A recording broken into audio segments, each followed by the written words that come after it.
G'day, Tony here. Welcome back to Rivergum Cottage. I'm standing here in our veggie garden. Things are progressing nicely. Our plants are growing, our seedlings are starting to grow, so I'm very encouraged by that.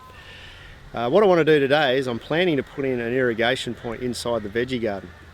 At the moment, we're currently just using this hose, which is connected to an irrigation point about 10-15 metres in that direction, and we're sort of having to try and cover the whole garden. Eventually, as we grow garden beds further down, it's not going to reach, so it's going to be a problem. Not to mention we have to sort of stand here and hand water as well, which is fine. It's a therapeutic thing to do, but we want to make it a little bit more efficient. We want to put an irrigation point in here so we can set up some irrigation lines and just make watering that little bit easier, maybe a little bit more efficient. So we're going to have a look at doing that right now. Fortunately for us, the previous owner had put in a massive irrigation system which is connected to our water supply, and it actually goes to probably about 13 different points across our 5-acre property, which is amazing. It means we don't have to put in that infrastructure. The problem being is I've got to try and locate where the line is so that I can put in our new irrigation point or our new tap. But there's a few little hints there, a few little things that give away where the pipe might be located. So hopefully I'll get that right, and then we'll go through the process of how to install that irrigation point. Now, if you're in a suburban sort of area where you're connected to main supply, you may want to, in fact, I probably recommend that you actually get a hold of a licensed plumber to do that work. Here we've got our own water supply, we've got our own sort of rural irrigation lines, so I'm going to do that myself, and we'll just go through that process. So I'm currently in the spot where I plan to locate the irrigation point. A little bit of educated guesswork has led me to come to this position here. And the way I figured that out, and these are some little clues that you can use if you have a similar sort of system at your place, is that just in front of me in that direction there's the main line, which actually runs through the centre of the property, which is where most of the branch lines come off for these smaller irrigation points, including the one behind me, which is where we've got the hose connected to. So first of all, I dug a little bit of a hole around the irrigation point just to get a general direction as to where the pipe was headed. And the other little clue that I picked up on is that even though these pipes have been in the ground for, I would say, anything up to 20 years, what happens over time is if the trench, when it was backfilled originally, hasn't been compacted properly, over time that ground settles with all the rain. Eventually that ground compacts, and what you can see is evidence of a little dip in the ground that sort of runs in a certain direction. They call it trench subsidence. So I picked up a little bit of a channel here heading towards the main line, and it's sort of in the same general direction as the pipe indicates where I dug the little hole behind me. So bit of educated guesswork. I'm hoping this is where the pipe is going to be located, and if it's not here, then I've wasted probably a good half an hour to an hour of my time digging a hole. But anyhow, I think it's worth giving it a go, because if we're right, then we've got a really good spot to be able to irrigate our garden from. So to dig this hole, the ground's pretty hard here at the moment. We haven't had a lot of rain lately. We've got a high clay content, so the ground's pretty hard, so I'm using a crowbar. Just be careful when you're using these, because you obviously don't want to puncture your pipe too early, otherwise you're going to have water everywhere. And then if you can get yourself one of these are pretty handy. They're just like a scissor type post hole shovel. You squeeze that together and lift the dirt out. Really handy, especially for the smaller holes. Bigger holes you can get away with just the standard old shovel here, which is what I'll also be using. And if you're a wuss like me, put some gloves on. Really saves those painful blisters at the end of the day. Alright, start digging.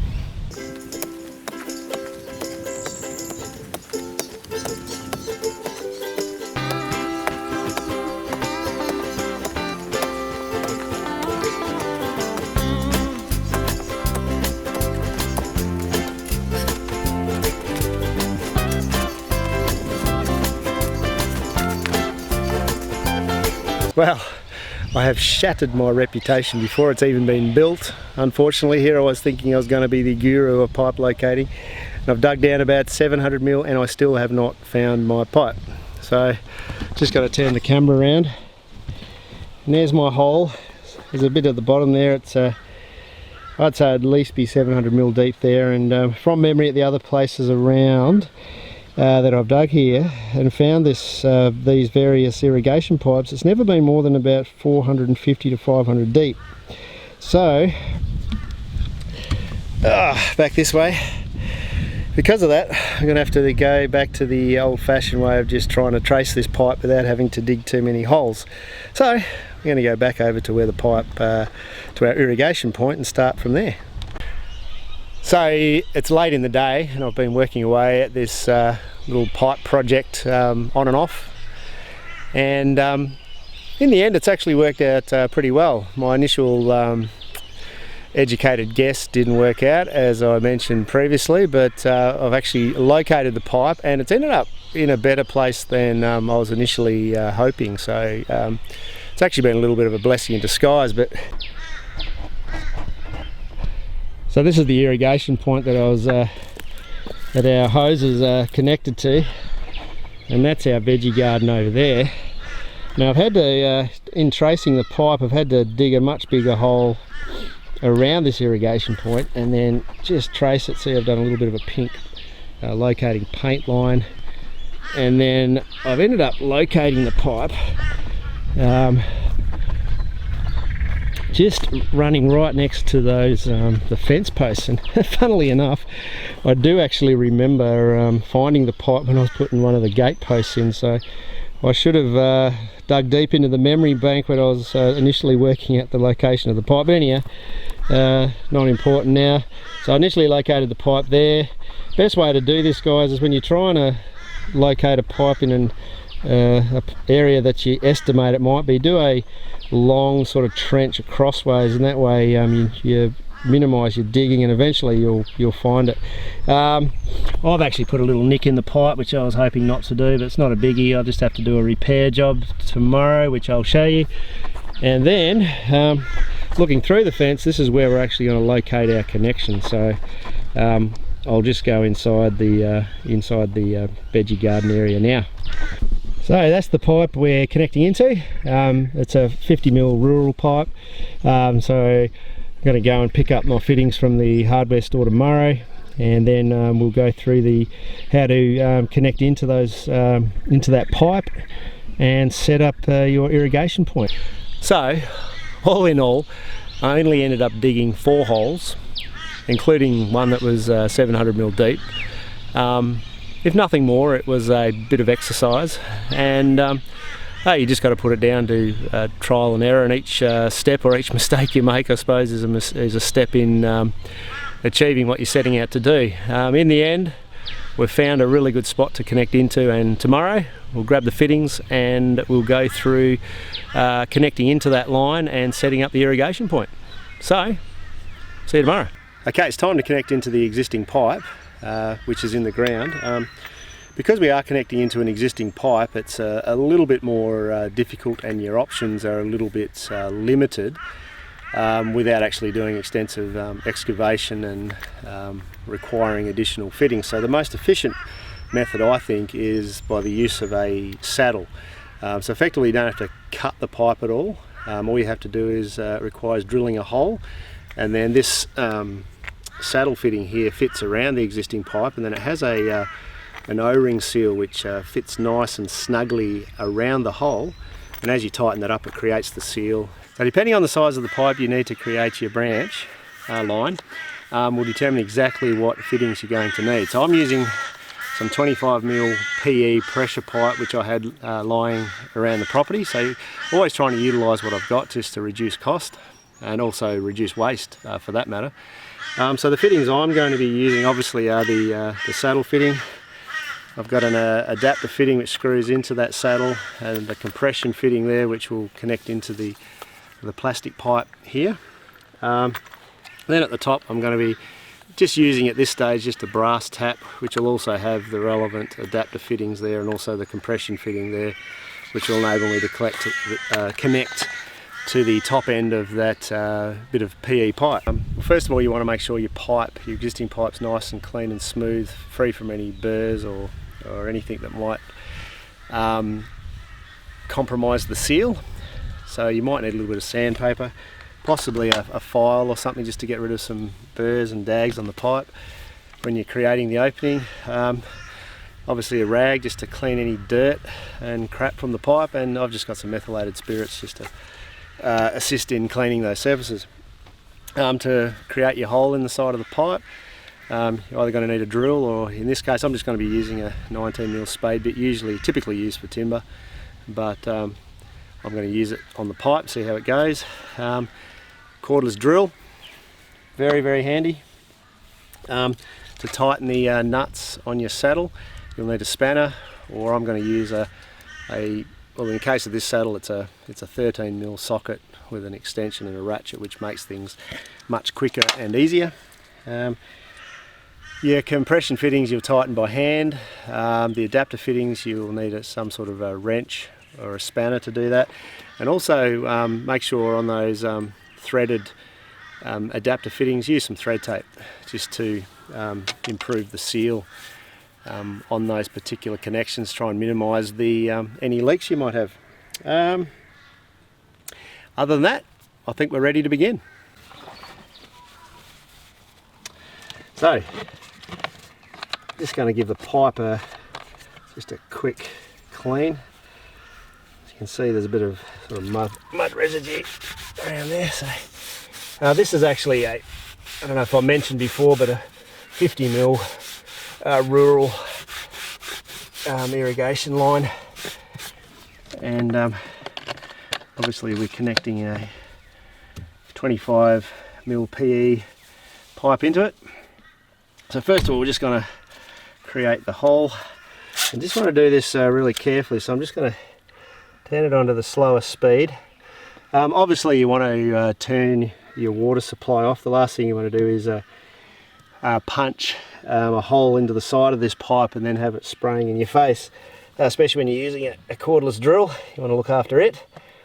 So I'm just going to slowly just create this hole.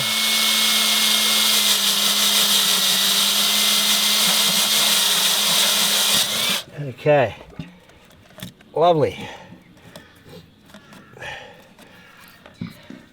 So we've created the hole. Did that quite nicely actually. So you just might want to make sure you clear all these burry bits off. So I've just forgot to mention in the list of tools, but I've just got a little file here just to get rid of those little burrs, anything that might prevent it from making a seal. And again, just grab a little bit of methylated spirits there and just clean the surface around that hole, because that's where the O-ring has to make the seal. Alright, so that's nice and clean.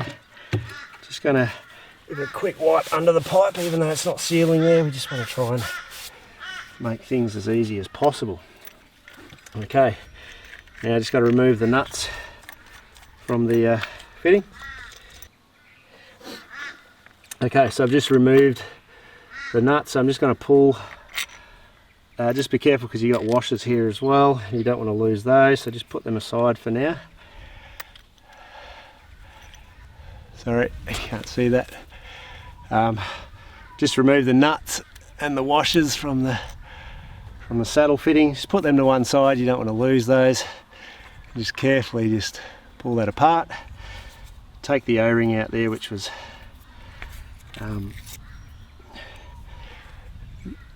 put there in the packaging process.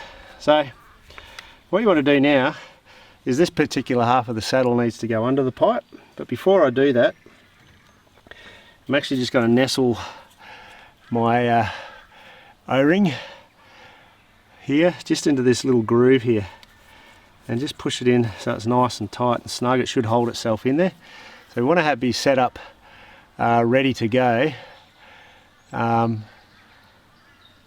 so that we don't drop any nuts and screws into the mud. So we just want to make it as easy as possible. So I'm just going to put that aside for a second.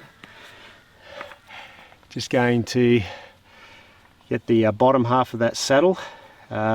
Just be careful that those screws don't drop out into the, in this case I've got mud underneath because of the water. You might have a nice dry hole. But just going to fit that saddle under the pipe nicely. And sort of align those screws here with the center of your hole, because obviously that will locate the O-ring where it's supposed to be. Again, just trying to prevent those screws from popping out. Fit the top half of the saddle on like that. You have to push it together nice and tight. In the hole there, just try and get the hole as central as possible to the opening in the top part of the saddle fitting. So I'm just going to put first washer on this side and then fit the nut. So that's just a couple of turns, because you want to make sure you tighten these up evenly. Then on the other side, you just want to put the other washer on and the other nut. Alright, now just tighten them up by hand. Try and be as even as possible. And then just make sure again your hole is centrally located. And now we can begin tightening up the nuts. So just with your ratchet, and just do one side at a time, just bit by bit, just so that you tighten up each side nice and evenly. Keep going.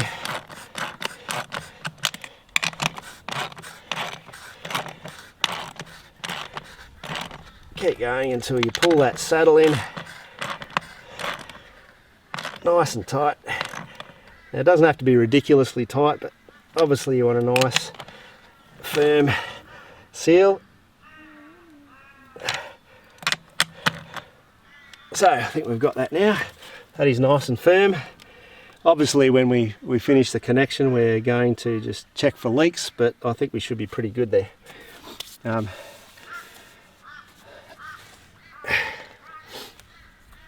The next thing we're going to do is put in the adapter fitting. And like I mentioned to you before, I'm going to use some thread tape. Now just be careful which direction you apply the thread tape, because if you apply it in the wrong direction it'll actually peel off as you're screwing it in. So just take note of the direction I'm going here, and you just put a bit of tension on it so that it just pulls tight and snug around those grooves of the thread, and then just snap it off like that. Don't need too much of it on there, and then you just screw that in. Whoop. Didn't want to do that. Just drop the bit of the compression fitting in the mud, but we'll clean that up. Now I'm just going to tighten this one by hand. It should be more than enough. And that's how you fit your live tap onto the pipe. And now we can go ahead and start fitting up the pressure pipe. So now we've got the adapter in place. We've got that connected nicely into the saddle. Now we've got to just connect a bit of pressure pipe. Now I haven't cut the pressure pipe exact yet. I've just got a general length, and I'm going to trim it back later according to the exact length that I need. So now I'm just going to connect the pipe into it. So there's a bit of pressure pipe here. Now you need to, obviously you got your compression fitting here. Generally speaking, what you do is you put your threaded collar piece on first, and then you've got the compression fitting there, which tightens around the pipe as you tighten the threaded piece up. So I've got that there. Now what you need to do is insert the pressure pipe down into that fitting as far as we can, pushing that blue insert in as far as it can go in the space provided, and then simply following that we screw down the threaded collar there, tighten that up by hand. We now have our bit of pressure pipe connected into the saddle. Right, now we can go ahead and rig up our irrigation point the way we need it. So it's time to connect the other end of our irrigation point up. So as I said before, just connecting a brass tap compression fitting, adapter fitting. So the first thing we want to do, obviously got our pipe coming out from our saddle fitting in the ground, and convenient thing for me here is I'm actually just going to be using the existing fence post here of the veggie garden to mount the tap. Looks like our neighbours just started up the lawnmower next door, so just excuse the extra noise if you can hear it, but we'll keep proceeding. The first thing we want to do is just work out the approximate height of where we want our tap. So it's coming out of the ground. Got to run it along the bracing bit of timber there, and sort of put it in an approximate position where I want my tap to be. So don't want it too high, but I'm figuring probably around about there would be a good place to have it. So approximately I'm just going to cut my pipe off there. So what we need is a hacksaw. A nice easy way of doing it. Obviously if you haven't got a hacksaw, just use something similar like even a wood saw if that's all you got, a tenon saw. Just make sure that you smooth all your burrs off afterwards, but a hacksaw sort of leaves a nice neat little cut. So I'm just going to cut through the pipe there. Okay, so it's going to give us our approximate height there. Now the next thing we want to do is we want to sort of connect up our tap fittings here. So obviously we've got the compression fitting there, but we need to fit these adapter fittings here. So I'm just going to get nice and close to the camera. You're not going to see my face, but I'm sure that that's not going to disappoint too many of you. Again, just applying the thread tape in the right direction. Ooh, losing my coordination a bit here. And then just snap that off. That's the adapter fitting, which will allow us to transition down to the size of the tap. Again, same thing with our tap thread. Just want to thread that up, thread tape that, should I say, nicely. Oh, a bit hard with the tap spout there, making life a little bit more difficult, but we will get there. This one's a little bit untidy, but hopefully still do the job. Okay, so all our thread tape's done. I'll just drop the thread tape down there for convenience. Normally I'd try and keep things nice and tidy. Just these are adapter fittings. You may want to tighten them up with a wrench. You might find that hand tight will do the job. A lot of these plastic fittings are fine for that. Just tighten up the tap into those adapter fittings as tight as you can go by hand, and I'm thinking that's probably going to be perfectly okay to get a good seal. I don't think we're going to have any problems there, but you know, if we need to tighten it up a little bit later, we can do that. Next thing we want to do is, before we actually mount the tap to the post, I'm actually just going to fit it to the pressure pipe, because I find it's much easier to do it that way. So back to the pipe. Again, same process. This end as what we used. Down at the other end, it's exactly the same fitting. So your threaded collar goes on first, onto the pipe, and your blue insert there with the O-ring. Same thing again. Push your pipe into the main body of the fitting as far as it can go. Push your insert in. Can be a little tricky, this, a little bit fiddly. Get that in as far as you can go, and then it's just simply tightening up that threaded collar nice and tight.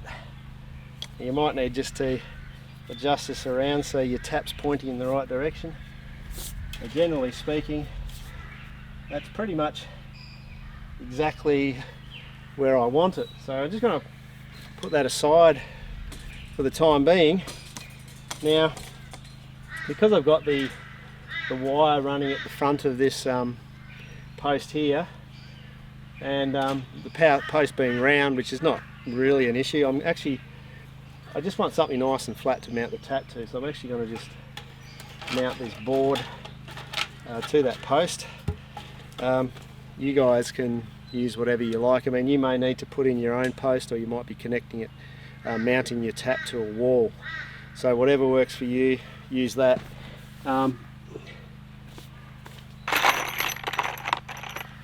Like I said, what I've decided to do is use a board. I've pre-drilled some holes, and I'm just going to use some settle down. Just going to use some what they call batten screws. Now these are batten screws that have a coating on it which are suitable for use with treated pine, so they're excellent screws to use for outdoor use. Otherwise, alternatively, you might want to use galvanised batten screws.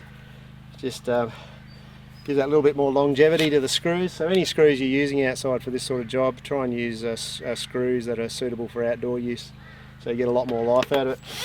Going to put that up. Now it doesn't have to be exactly a line, but if you're a little bit anal, then you might want to square that up and get a nice vertical mount there for your post. But I'm just going to drill those straight into the round post, and then we've got something nice to mount our tap to.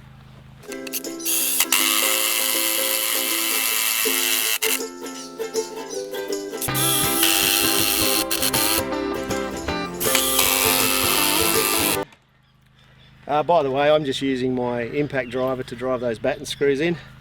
They're good for those more heavy duty screws, gives a little bit more oomph behind it.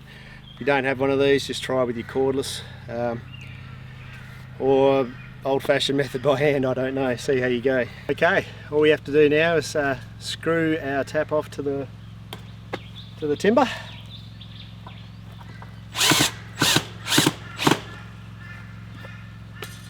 Just like that. We've connected into the main pipe.